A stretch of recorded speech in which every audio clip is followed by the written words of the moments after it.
Hello, friends. Welcome to Anuj's Brainwaves. Okay, let's unpack this.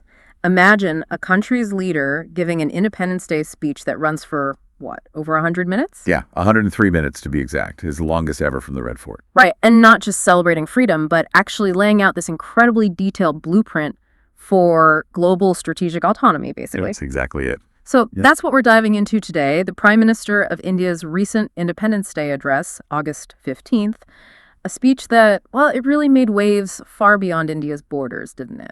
Absolutely. And I think what's fascinating here, what's really key, is that this wasn't just, your standard ceremonial address. Not just waving the flag. Not at all. It was this really comprehensive vision, deeply rooted in the current, very complex geopolitical landscape. It tackled everything from, say, trade pressures to national security, often with these implicit or sometimes quite explicit responses to other global powers. It was very layered. So our mission in this deep dive is to really dig into that, to extract the most important nuggets of knowledge and insight from the sources you've provided. We've got an in-depth analysis of this landmark speech. We'll explore what these announcements really mean for India's future, its global standing, and, ultimately what it means for you, the listener, in trying to understand this shifting world. And it's worth just quickly noting the scale again. This was the Prime Minister's 12th time hoisting the flag there. 12th time, wow. Which puts him third among all Indian PMs for addresses from the Red Fort. And as we said, 103 minutes, his longest. That length itself signals the immense weight of the messages he wanted to get across. Definitely sending a signal. Okay, so let's dive right in then, setting the stage. The geopolitical chessboard, as we're calling it, because this wasn't just a speech for India, was it? It felt very much crafted with an eye on the world stage. Oh, absolutely. You can be sure people were listening very closely in capitals around the world. With specific questions, right? Like, what's India's latest thinking on Pakistan? And maybe more subtly, what's the message here for, say, the United States? Exactly. And if we connect this to the bigger picture, the source material highlights this environment where India perceives, let's say, certain threats or pressures, particularly from the U.S., maybe regarding its independent choices. We hear India's name pop up a lot in global discussions, don't we? Yeah. Conflicts, trade. All the time. So the PM's address, it seems designed to clarify India's vision for its growth, its security, its foreign relations, and really how it plans to navigate future challenges without, compromising its own path. Okay, now here's where it gets really interesting, I think. One of the things the PM talked about was prioritizing farmers, livestock rearers, fishermen. It's pretty domestic, right?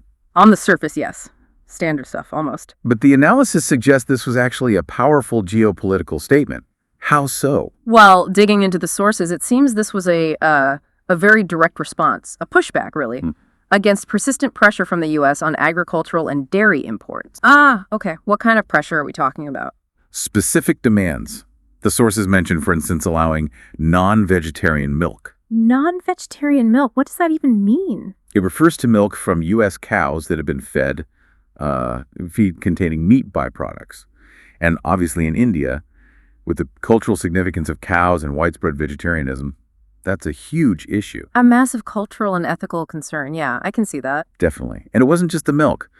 The U.S. was also pushing for India to import genetically modified GM crops at cheaper rates. And the worry there is it undermines local Indian farmers. Precisely. It could flood the market, hurt the livelihoods of millions of Indian farmers and livestock rearers, and potentially create dependence on foreign GM seeds. It hits right at India's food self-sufficiency goals. So the PM, standing at the Red Fort, essentially drew a line. A very clear one. The message, according to the analysis, was India will not compromise at any time on these core issues. Strong words. Did it have any immediate effect? Apparently so. The source notes that a planned U.S. trade delegation visit to India was indefinitely postponed right after. Wow. So a clear signal of India's firmness. A very clear signal.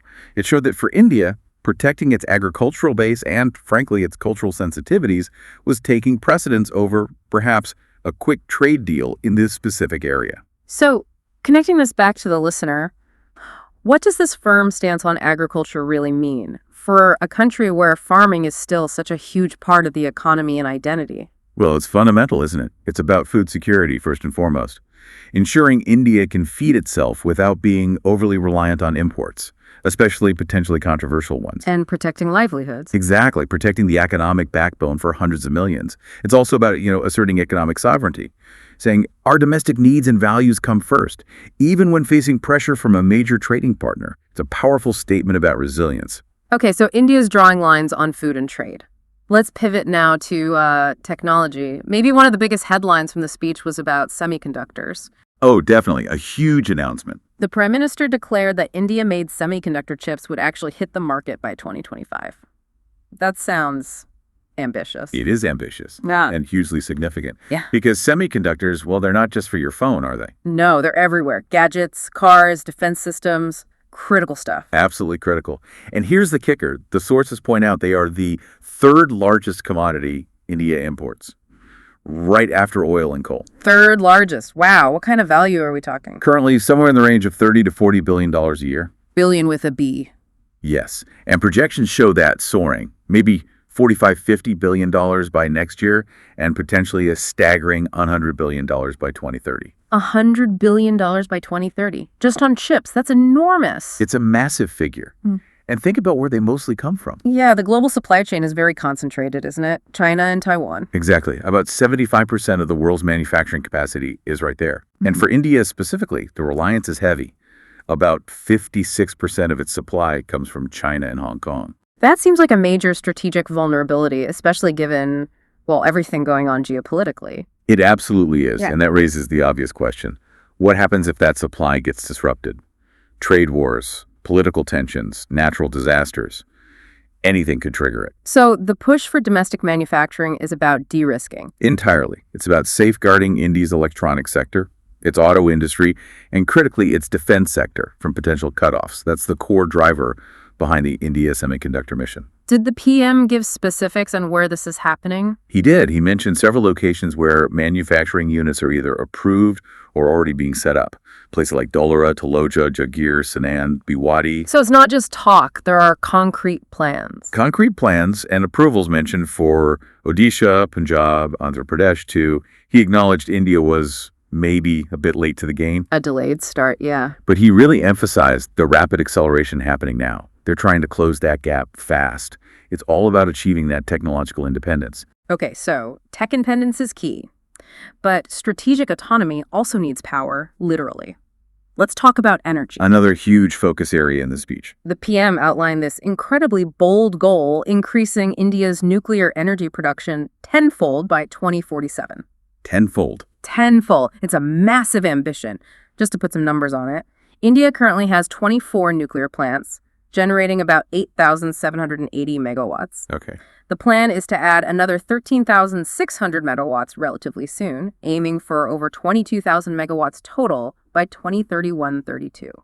That puts them on track for that tenfold goal by 2047. That's a huge jump in capacity. It is, and it's not just about meeting growing energy needs, though that's obviously a big part of it. It's also a strategic shift towards clean, reliable baseload power. And this nuclear push isn't happening in isolation, right? Yeah. It's part of a bigger energy picture. Exactly. It fits into this broader shift towards cleaner sources. Reducing carbon emissions, yes, but Yeah. also crucially reducing reliance on imported fossil fuels like petroleum. That's a major economic and geopolitical vulnerability. He mentioned solar too, didn't he? He did. Highlighted a 30-fold increase in solar energy capacity in just 11 years.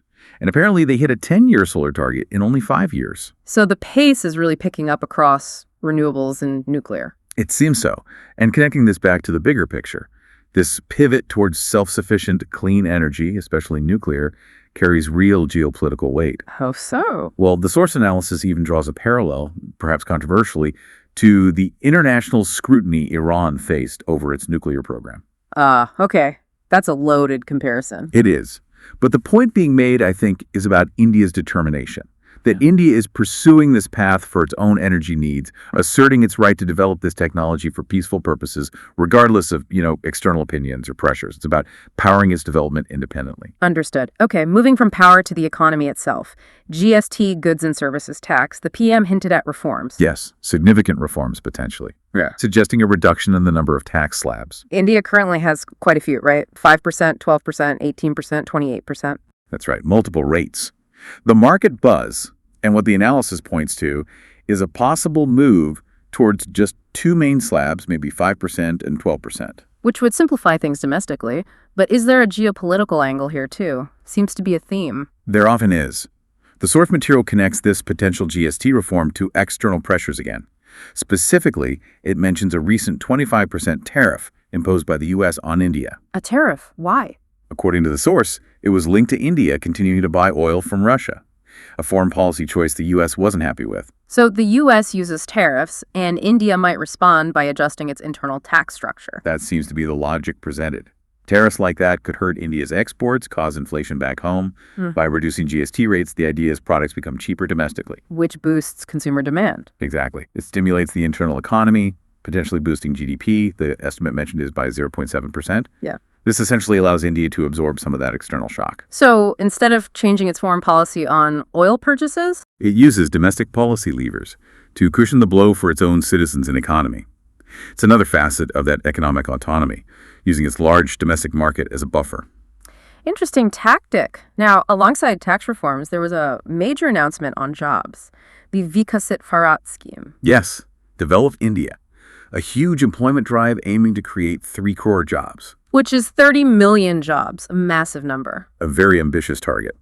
And it comes with these new direct incentives. For both employees and employers. That's right. For employees, for the first time, if you join a formal job and register with the EPFO, the Employees Provident Fund Organization, You get a payout. you can receive 15,000 $1,000 halves, about $180 USD, a direct incentive to join the formal system. And for employers. The government will give them 3,000 jarl per month for each additional employee they hire formally for 2 years. Okay, so that subsidizes the cost of formalizing jobs. What's the bigger strategic goal here? Is it just about the headline number of jobs?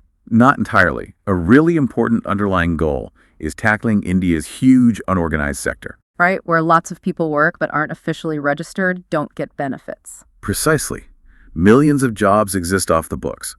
Workers often lack Social Security, proper contracts, healthcare access tied to employment. This scheme aims to pull both workers and employers into the formal net. So the government gets better data and workers get better protections. Exactly. It encourages registration, helps track employment more accurately, and, crucially, gives workers the benefits and security of formal employment. It's about strengthening the foundations of the workforce and the economy. Makes sense. Okay, let's shift focus now to national security. This seemed like a particularly assertive part of the speech. Very much so. The Prime Minister used Operation Sindoor as a central theme. Operation Sindoor, what exactly is that referencing? It refers to a significant, recently acknowledged cross-border counterterrorism operation India undertook. By highlighting it, the PM was underscoring India's aggressive stance against terrorism. And sending a message about deterrence. Yes, a clear message, according to the analysis, that nuclear threats from adversaries no longer deter India from taking decisive action when it feels its security is threatened. That sounds like a hardening of posture. It does. And the source suggests it was also a deliberate counter to narratives, like claims by former President Trump about brokering ceasefires. The PM was asserting India's agency. Saying we acted on our own. Essentially, yes. Whoa. And he used that phrase, blood and water cannot flow together, which is a stark reference to the Indus Waters Treaty with Pakistan. It links security actions directly to resource control, a very potent message in that region. Wow. And building on that, the announcement of an indigenous air defense system, Sudarshan Chakra. Yes, explicitly drawing parallels to the U.S. and Israeli systems. Golden Dome, Iron Dome.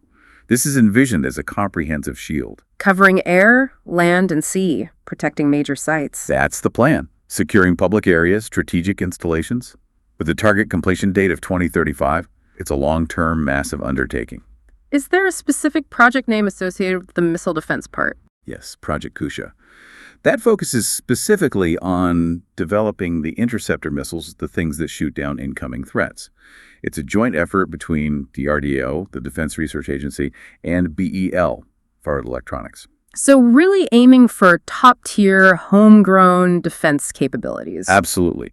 Reducing reliance on foreign systems for something as critical as national air defense. Which brings us to another point of self-reliance in defense. Fighter jet engines. A huge technological challenge. The PM specifically pushed for India to make its own. Why is that so important? Isn't it easier to just buy them? Well, easier perhaps, but strategically risky. The source highlights the current situation with India's own Tejas fighter jet. The indigenous one. Yes. It's been facing delays because it's waiting for engines from a U.S. company. That creates a bottleneck, a dependence. And leverage for the supplier. Potentially, yes. delays impact readiness. So the push for indigenous engines is about breaking that dependence. It's a very exclusive club, isn't it? Countries that make their own fighter engines. Extremely exclusive. Only 4 countries currently have that full capability. For India to aim to join them, it's a massive statement of ambition. And fundamentally necessary for that 2047 developed nation goal. That's the connection being made. True strategic autonomy, becoming a leading power, requires self-reliance in critical defense tech. You can't be relying on others for the heart of your fighter jets, the argument goes. You avoid being a puppet, as the source puts it. Okay, defense tech is one thing. What about resources? The speech mentioned exploration. Yes, a huge plan, exploring India's extensive coastline, over 7,500 kilometers, for oil, gas, and critical minerals.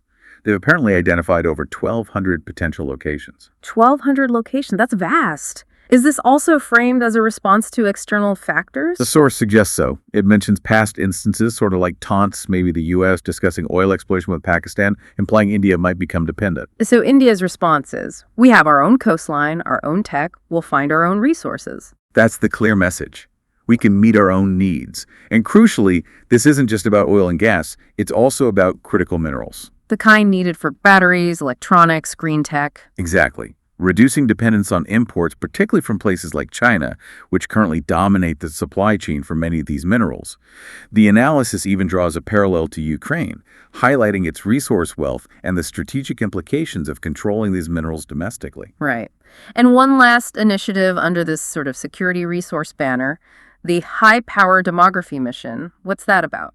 Well, according to the source material, the stated rationale is to address concerns about infiltrators, specifically mentioning Bangladeshis and Rohingyas, who are perceived as taking jobs or affecting demographics. So it involves checking records, voter lists? Yes. The mission seems focused on verifying citizenship, ensuring only legal citizens are part of the formal employment system, accessing benefits, etc. It's presented as a way to manage internal demographics and resource allocation linked to citizenship. Okay. So we've covered a lot of ground. Agriculture, tech, energy, economy, defense, resources, demographics. If you pull it all together, what's the big picture? The big picture, the unifying theme running through almost every major announcement, is undoubtedly Atmanirbharta. Self-reliance. Self-reliance. The core message from the Red Fort, loud and clear, was that India intends to drastically reduce its dependence on the rest of the world, across all critical sectors. Not just energy and defense, but technology, economic stability. Everything. It's a holistic vision, building resilience from within. And it ties into promoting Swadeshi indigenous products, using India's own market. Precisely. The idea is to leverage India's massive domestic market, its huge population, its growing consumer class for its own strategic benefit, not letting it be used as leverage against India. Like the GST example, using internal tax cuts to offset external tariffs. Exactly. Boost domestic consumption, make your own economy robust enough to withstand external pressures without having to compromise on your core interests or foreign policy. Turn your market size into a strength, a shield. So when you step back, this speech wasn't just a collection of policies. Not at all. It was really a declaration of India's independent path forward on the global stage. Signaling a fundamental shift, away from being reactive, perhaps, towards being much more proactive and self-determining. I think that's a fair assessment based on the analysis. It's saying India refuses to be just a piece on someone else's chessboard, a puppet, as the source termed it. It intends to set its own course, define its own role. We've certainly taken a deep dive into this incredibly ambitious vision laid out in that Independence Day speech. It's clear these aren't just isolated promises, they're interconnected strategic moves. Aimed at fundamentally reshaping India's future, its economy, its security, and ultimately its position in the world. Making it more independent, more resilient, maybe more influential. That certainly seems to be the goal. And that leaves us with a really important question, doesn't it, for you, the listener, to think about. Well, as India pushes so hard down this path of comprehensive self-reliance in defense, in energy, technology, the economy, how is that going to reshape its relationships, its alliances, particularly with major powers like the U.S., China, Russia? Yeah, how does this assertion of independence affect existing global dynamics? And what does it mean for the future of global trade, for global power balances, if a nation of 1.4 billion people decides to prioritize strategic autonomy so forcefully? Will others follow? What does that mean for the interconnected world we thought we were building? Lots to think about there. A truly fascinating look at a pivotal moment.